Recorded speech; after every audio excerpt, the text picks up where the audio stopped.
Hi ಸ್ನೇಹಿತರೆ, ನಮಸ್ಕಾರ. Word of ಮಾಧ್ಯಮಕ್ಕೆ ಸ್ವಾಗತ. ರಾಜ್ಯದಲ್ಲಿ ಸಾಲು ಸಾಲು ದರೋಡೆ ಪ್ರಕರಣಗಳು ನಡೀತಾನೆ ಇವೆ ಸ್ನೇಹಿತರೆ.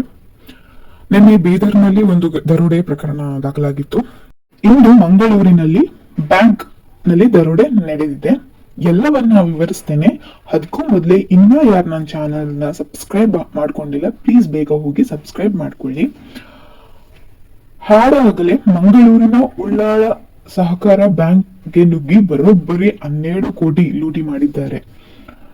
ಸ್ನೇಹಿತರೆ, ಈ ಘಟನೆ ನಡೆದಿರುವುದು ಮಂಗಳೂರಿನ ಉಳ್ಳಾಳದಲ್ಲಿರುವಂತಹ ಕೆಸಿ ರೋಡ್ ನಲ್ಲಿ ಇರುವಂತಹ ಕೋಟೆಕಾರು ಬ್ಯಾಂಕ್ ನಲ್ಲಿ ಸಹಕಾರ ಬ್ಯಾಂಕ್ ಒಂದರಲ್ಲಿ ಈ ಘಟನೆ ಸುಮಾರು 1 ಗಂಟೆ, ಮಧ್ಯಾಹ್ನ 1 ಗಂಟೆಯಲ್ಲಿ ಈ ಘಟನೆ ನಡೆದಿದೆ.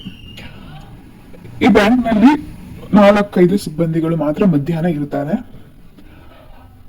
ಆ ಬ್ಯಾಂಕ್ ಹತ್ರ ಒಂದು ಕಾರ್ ಬರುತ್ತೆ. ಆ ಕಾರಲ್ಲಿ 4 ಮುಸುಕುದಾರಿಗಳು ಇಳಿತಾರೆ. ಕಾರಿಂದ ಇಳಿದು ಬ್ಯಾಂಕ್ಗೆ ನುಗ್ಗಿ ಗನ್ ಮತ್ತೆ ತಲವಾರನ್ನ ತೋರಿಸಿ ಸಿಬ್ಬಂದಿಗಳಿಗೆ ಎದುರಿಸ್ತಾರೆ. ಸಿಬ್ಬಂದಿಗಳು ಸಹಜವಾಗಿ ಎದುರುಕೊಂಡು ಯಾವುದೇ ಪ್ರತಿರೋಧವನ್ನು ಒಡ್ಡೋದಿಲ್ಲ. ಬ್ಯಾಂಕ್ ಲಾಕರ್ ಎಲ್ಲಿದೆ ಅಂತ ಕೇಳ್ತಾರೆ. ಅವರಂತ ಇದ್ರು ಹಿಂದಿಯಲ್ಲಿ ಮಾತಾಡ್ತಾ ಇದ್ರು, ದರೋಡೆಕೋರರು ಅಂತ. ಇನ್ನೊಂದು ಸ್ವಲ್ಪ ಜನ ಅಲ್ಲಿರುವಂತವ್ರು ಕನ್ನಡದಲ್ಲಿ ಮಾತಾಡ್ತಾ ಇದ್ರು ಅಂತ ಹೇಳ್ತಾ ಇದ್ರು. ಗೊತ್ತಿಲ್ಲ ಸ್ನೇಹಿತರೆ. ಸಿಬ್ಬಂದಿಗಳು ಎದುರುಕೊಂಡು ಲಾಕರ್ ಎಲ್ಲಿದೆ ಅಂತ ತೋರಿಸ್ತಾರೆ.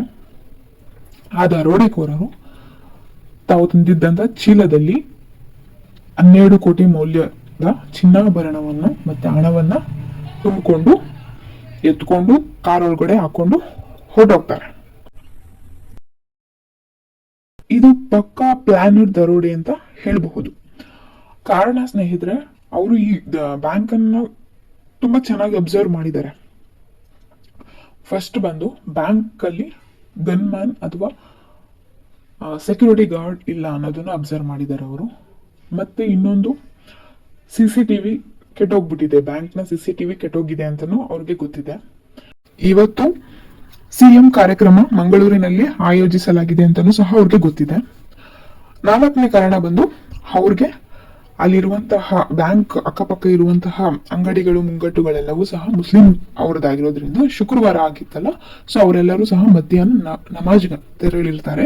ಅಂಗಡಿ ಮುಂಗಟ್ಟುಗಳನ್ನ ಬಂಧಿಸಿ ಅದನ್ನೆಲ್ಲವೂ ಅಬ್ಸರ್ವ್ ಮಾಡಿ ಅವರು ಪಕ್ಕಾ ಪ್ಲಾನ್ ಮಾಡಿ ದರೋಡೆಯನ್ನ ಮಾಡಿದ್ದಾರೆ. ಅಷ್ಟಕ್ಕೂ ಈ ದರೋಡೆಕೋರರು ಯಾರು ಅಂತ ಪತ್ತೆ ಹಚ್ಚಬೇಕಾಗಿದೆ. ಈ ದರೋಡೆಕೋರರು ಉತ್ತರ ಭಾರತದವರಾಗಿರಬಹುದು ಅಂತ ಸಂಶಯವೂ ಸಹ ಬರ್ತಾ ಇದೆ. ಅದು ಸ್ಥಳೀಯರು ಆಗಿರಬಹುದು, ಯಾಕಂದ್ರೆ ಅಲ್ಲಿ ಕನ್ನಡ ಮಾತಾಡ್ತಾ ಇದ್ರು ಅಂತ ಹೇಳ್ತಾ ಇದ್ರು ಕೆಲವೊಬ್ರು. ಸೊ ಹಾಗಾಗಿ ಸ್ಥಳೀಯರು ಆಗಿರಬಹುದು. ಆ ಬ್ಯಾಂಕ್ ಸಿಬ್ಬಂದಿಯ ಕೈವಾಡವೂ ಸಹ ಇರಬಹುದು ಅಂತ ಸ್ಥಳೀಯರು ಸಂಶಯವನ್ನ ವ್ಯಕ್ತಪಡಿಸ್ತಾ ಇದ್ದಾರೆ. ಯಾಕಂದ್ರೆ ಎಲ್ಲವೂ CCTV ಕೆಟ್ಟೋಗಿದೆ ಅಂತ ಗೊತ್ತಾಗಿದೆ ಅವ್ರಿಗೆ. ಅದು ಯಾವ ರೀತಿ ಗೊತ್ತಾಯ್ತು? ಇವೆಲ್ಲವನ್ನ ಗಮನಿಸಿದಾಗ ಯಾರ್ದೋ ಕೈವಾಡ ಇದೆ ಅಂತ ಗೊತ್ತಾಗುತ್ತೆ. ಅದು ಯಾರೇ ಆಗಿರ್ಲಿ ಪತ್ತೆ ಹಚ್ಚಿ ಅವರನ್ನ ತಕ್ಕ ಶಿಕ್ಷೆ ಕೊಡ್ಲೇಬೇಕು ಅವ್ರಿಗೆ. ಪಾಪ ಅಲ್ಲಿ ಇನ್ವೆಸ್ಟ್ ಮಾಡಿದವ್ರ ಕತೆ ಏನಾಗ್ಬೇಕು ಅಲ್ವಾ? ಅವರಂತೂ ತುಂಬಾನೇ ಹೆದರ್ಕೊಂಡಿದ್ದಾರೆ. ಸೊ ಇವರಿಗೆಲ್ಲರಿಗೂ ನ್ಯಾಯ ಕೊಡಿಸ್ಲೇಬೇಕು.